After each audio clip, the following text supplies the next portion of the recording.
What up, YouTube?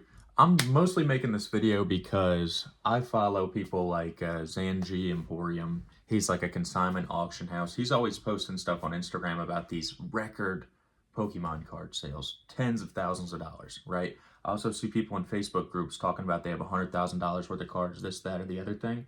And I'm not complaining. I'm more so putting this out there as a feeler for as to like what jobs are you guys working?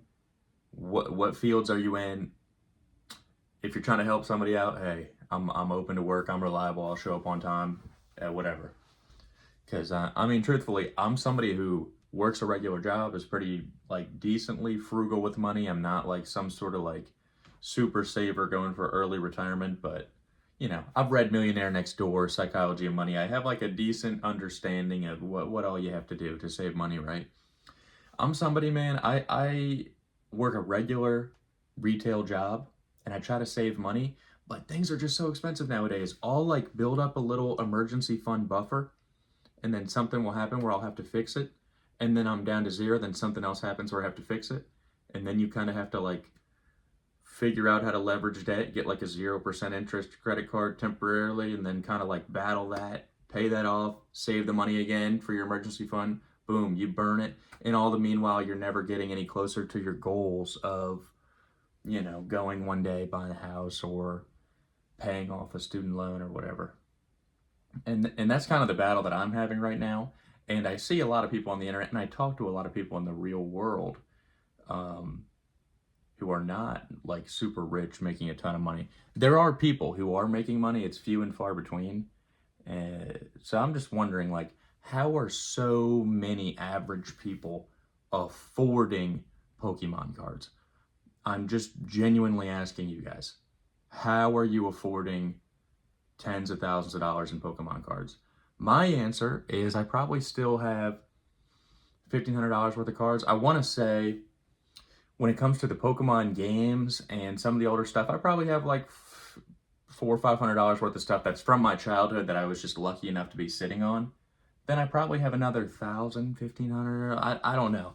I have some graded cards that I graded recently. I've been gifted a decent amount of stuff, like for Christmas and birthdays or whatever holidays. I've been like gifted some Pokemon cards.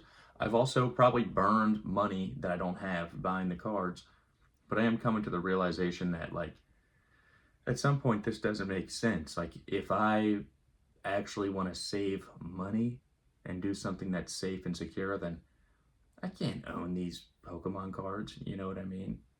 And it's just, I view modern cards as a complete 50-50 gamble, just coin flip. They might go up, they might crash, because let's be real, we got Kim Kardashian opening up Pokemon cards. We could, you know, Ascended Heroes could go up in value, or this could be Beanie Babies on steroids, right? This could be the junk wax era. You don't know. You know, you don't know anything. Stop being so arrogant and overconfident, especially if you have debt, Loki. Although none of this is financial advice. I'm just rambling. How are people affording to throw thousands of dollars at high population modern Pokemon cards when so many people are struggling with money and when the job market is kind of crudola? You know, Gen Z people, a majority of us have student loan debt, whatever, going on. Can't really find jobs that are good enough.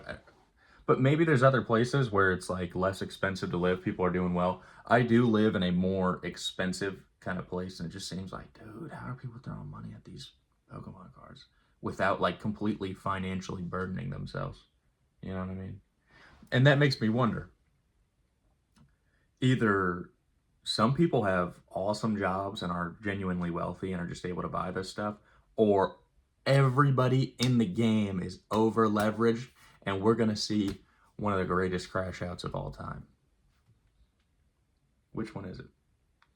Which one is it? Because if you guys are rich, please hit me up. Please hit me up. What jobs do you work? How do you afford this stuff? Are you leveraged? Are you in debt? How confident are you in this thing running and running and running? You know what I could see possibly happening is we have a major crash out. Pokemon falls, it crashes out, it becomes lame again.